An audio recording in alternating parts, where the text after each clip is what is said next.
Boa tarde, terceiro ano. Vamos continuar, então, agora o nosso capítulo aí, onde vai falar dos fungos e das algas, parte 2, né? Vamos especificamente agora falar das algas. Eu estou aqui na página 317 da apostila de vocês, tá?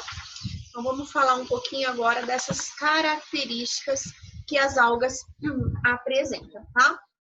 Bom, nos sistemas aquáticos marinhos, então, existe uma comunidade formadora de uma verdadeira floresta. Então, as algas, elas constituem uma floresta submarina, tá? E ela é constituída por inúmeros protistas conhecidos simplesmente por algas. Por que protistas? Porque as algas pertencem a um reino chamado protista. E elas dividem esse reino junto com os protozoários. A principal diferença entre os dois, que pertencem a esse mesmo reino, é que os protozoários eles são exclusivamente unicelulares e heterotróficos, enquanto que as algas elas são uni- ou pluricelulares e ainda são autotróficas, tá? Assim como nas florestas terrestres, essa comunidade aquática contribui para o abastecimento do oxigênio na biosfera. Por quê? Porque nós estamos falando de seres fotossintetizantes, seres capazes de produzir o oxigênio como resíduo da fotossíntese, tá? Então, vamos falar então um pouquinho agora sobre o habitat e a importância dessas algas para o meio ambiente, né? Elas se enquadram como seres eucariontes, então todos eles são eucariontes, todos eles são autotróficos e possuem clorofila. Então, essas características das algas já podem anotar lá nas características gerais. Todas elas são seres eucariontes, ou seja, tem um núcleo envolto por uma carioteca. Todas são autotróficas, fotossintetizantes, são capazes de produzir o próprio alimento e todas elas têm clorofila, inclusive diversos tipos de clorofila, tá? Clorofila A, B, C, D e E. Existem algumas algas que são unicelulares e outras que são pluricelulares e são capazes de formar colônias, tá? E ainda há as algas que são macroscópicas, pluricelulares e sem ter nenhum tecido ou órgão, tá? Então, antigamente, achavam-se, inclusive, que as algas eram vegetais justamente por conta dessa característica dela se parecer tanto com os vegetais nesse aspecto da fotossíntese, tá? O corpo de uma alga é um talo, tá? Ou seja, não possui raiz, não possui caule e não possui folha, mesmo que essa alga seja gigante. Então, isso é importante vocês terem noção, tá? Elas não têm nenhum órgão específico. Embora as algas possam ser encontradas no ambiente terrestre desde que seja úmido, tá? Elas são abundantes verdadeiramente nos ecossistemas aquáticos, tanto de água doce quanto de água salgada, tá? No meio aquático, dependendo do local onde elas habitam, então elas podem constituir comunidades conhecidas como fitoplâncton, né? Então é ela que vai estar constituindo esse fitoplâncton e também os fitobentos, tá? O fitoplâncton é toda a comunidade formada principalmente por numerosas microalgas que flutuam livremente ao sabor das ondas, né? E são importantes produtoras de alimento orgânico e liberam o quê? O oxigênio na água e também para a atmosfera. As algas, o fitoplâncton, na verdade, ela constitui toda a base da cadeia alimentar aquática, tá? E a gente pode comparar isso aí com os pastos marinhos, tá?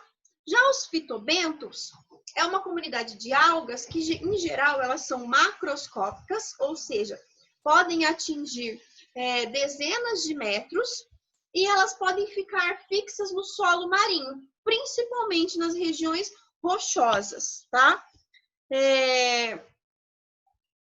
Por isso que a gente fala que forma as florestas marinhas, tá? Vamos lá falar então um pouquinho da reprodução dessas algas. Primeira coisa, reprodução pode ser sexuada ou assexuada.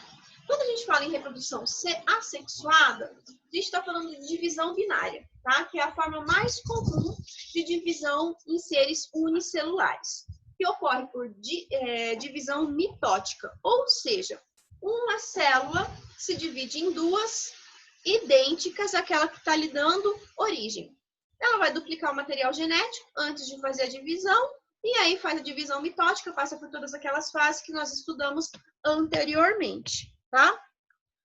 A outra forma que essas algas podem fazer reprodução assexuada é o que eu chamo de zoosporia, que é comum em algas multicelulares aquáticas, tá? E o que acontece? Cada zoosporo, dispersando-se pelo meio, é capaz de gerar uma nova alga, tá? Então, como assim, ó? A gente tem a alguinha aqui, e essa alga, ela tá fixa aqui, e aí ela começa a produzir os zoosporos aqui, ó. Cada uma nucleada, tá? E cada estrutura dessa daqui, ó, é capaz de produzir um zoosporo, tá? E cada zoosporo desse aqui é capaz de se fixar e produzir uma nova alga. E aí vai fechar esse ciclo que a gente chama de zoosporia, tá? Então, a gente tem aí esse outro tipo de reprodução assexuada, ou seja, sem variabilidade genética. Já a reprodução sexuada, aí a gente vai ter os gametas e os ciclos reprodutivos que a gente já viu lá atrás. Eu falei para vocês dos ciclos aplobionte-aplonte, do ciclo aplobionte-diplonte e da alternância de geração, né? Então, em muitas algas aquáticas, há a produção de gametas, que, fundindo-se, vai originar os zigotos, né? Esses zigotos, após um curto período de dormência, eles vão sofrer meiose, com produção de 4 células, que a gente chama cada uma dessas células de zoósporos. Cada um desses zoósporos vai originar uma nova alga, necessariamente o quê? Haploide. Por quê? Eu falei para vocês que elas fizeram meiose, tá? Então, note que neste caso, o ciclo que eu estou falando para vocês é o aplobionte haploide, porque o indivíduo adulto, ele é haploide, tá? Então, a meiose ocorre na fase de zigoto e ela é chamada de meiose zigótica. Também chamada de meiose inicial, uma vez que cada célula vai dar origem à formação de um organismo adulto, tá? Então, a gente tem esse tipo de reprodução nas algas, que a gente chama de ciclo aplobionte-aplonte, porque o indivíduo que se origina a partir da fusão dos gametas é haploide, tá? Mas em outras algas, a geração adulta é diploide, e aí vai produzir os gametas por meiose.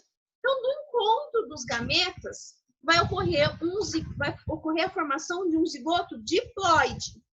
Então, esse ciclo é o que eu falei para vocês, que é o ciclo aplobionte-diplonte, né? Por quê? Porque o indivíduo adulto, ele é diploide. E aí, a meiose, ao invés de ser uma meiose zigótica, né, que não vai ocorrer no zigoto, a meiose é para formar os gametas. Então, a gente fala que é uma meiose gamética. E também chamada de meiose final. No ciclo aplonte, eu falei para vocês que era uma meiose inicial, né? Aqui é uma meiose final, porque ela ocorre no fim do período do desenvolvimento do indivíduo adulto, que é diploide. Mas a maioria das algas multicelulares vai se desenvolver da forma do terceiro ciclo que eu expliquei para vocês, que é o ciclo que apresenta alternância de geração. Ou seja, nós vamos ter lá uma fase que é sexuada e uma fase que é assexuada. Ou ainda, a gente pode falar que a alternância de geração acontece porque nós temos uma alternância entre indivíduos haploides e indivíduos diploides, tá? Então, esse ciclo eu também posso chamar de ciclo haplodiplonte, como eu disse para vocês lá atrás, tá? E ele ocorre também nas algas, que podem ser nas algas e nas gimnospermas e angiospermas, desculpa, tá? Então, ela pode acontecer nesses grupos também. Quanto aos casos dos gametas produzidos pelas algas, a gente pode ter alguns tipos de gametas. Pode ser gametas produzidos por isogamia, ou seja, os gametas masculinos, eles vão ser idênticos aos gametas femininos. Os gametas produzidos podem ser produzidos por heterogamia. O que é isso? Os gametas masculinos e os femininos são móveis, flagelados, porém, o masculino, ele vai ser bem menor que o gameta feminino, tá? Então, quando a gente tem a reprodução por heterogamia, os dois gametas, eles são móveis, os dois são flagelados, só que o masculino é menor que o feminino. Ou ainda pode ser que ocorra uma produção de gametas por oogamia, que é quando o gameta masculino ele é pequeno e móvel, e o gameta feminino ele é grande e imóvel, tá? Então, no ciclo haplodiplonte, que é o que acontece a alternância de geração, nós vamos ter, então, a produção dos esporos por meiose, que é a nossa fase assexuada, então os esporos vão ser haploides. Esses esporos, eles vão se fixar, vão formar os gametófitos, que vão produzir gametas por mitose, e esses gametas são haploides, vão ocorrer a fusão dos gametas e vai originar o zigoto, que é diploide, né? E aí vai dar origem ao esporófito diploide. Essas fases que eu tô falando, gametófita e esporófita, que a gente tem bem marcado os seres diploides e os seres haploides, tá? Ainda pode ocorrer um tipo de reprodução que nós chamamos de conjugação, tá? O que é? O que acontece? Como que acontece, então? Em algumas algas, que a gente chama de algas filamentosas e de água doce, tá? Vai ocorrer o pareamento de dois indivíduos, e aí vai ter a formação de um canal, e ele vai passar de um filamento para o outro material genético. Então, o que acontece aí, ó? Ocorre o pareamento de dois indivíduos com a passagem por um canal de comunicação de células inteiras de um para o outro. E aí, quando passa essas células inteiras de um para o outro, está transmitindo material genético. As células são haploides, né? E depois que elas se juntam lá no zigoto, ela vai ser diploide. Os zigotos, eles vão se dividir por meiose. E cada célula será capaz de formar um novo indivíduo haploide. Então, na conjugação, a gente tem aí parte do ciclo haplobionte, né? Porque a meiose, ela ocorreu onde? No zigoto. Então, a gente teve a meiose zigótica aqui na conjugação também. E isso contribui para que esse tipo de reprodução tenha uma maior variabilidade genética. Então, nós vimos que as algas, elas podem fazer todos os tipos de reprodução. Reprodução assexuada por divisão binária e por zoosporia, né? Aí a gente viu que a reprodução sexuada, ela pode ocorrer em todos os tipos de ciclo, que a gente viu lá, o ciclo haplobionte, haplonte. A gente viu o ciclo haplobionte, diplonte. Nós vimos também a alternância de geração com formação de diferentes tipos de gametas. E também falamos um pouquinho da conjugação, né? Então, a reprodução das algas, ela é bem vasta, né? Se a gente pensar quanto a isso. Embora esse reino engloba diversos grupos de algas, né? são os organismos eucariontes que possuem maior presença de flagelo e podem, são os organismos eucariontes que possuem presença de flagelo e podendo ser uni- ou pluricelulares. Então, aqui, a gente tem essas características que acabam sendo específicas para cada alga, para cada tipo de alga. E na página 317 da apostila de vocês vão ver que tem aí as classes dessas algas, os tipos de pigmento que pertence a cada classe, tá? E o tipo de substância de reserva de cada uma delas.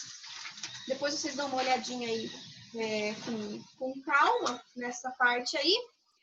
E quando a gente fala em importância dessas algas, essas algas elas são utilizadas nos mais diferentes meios, tá?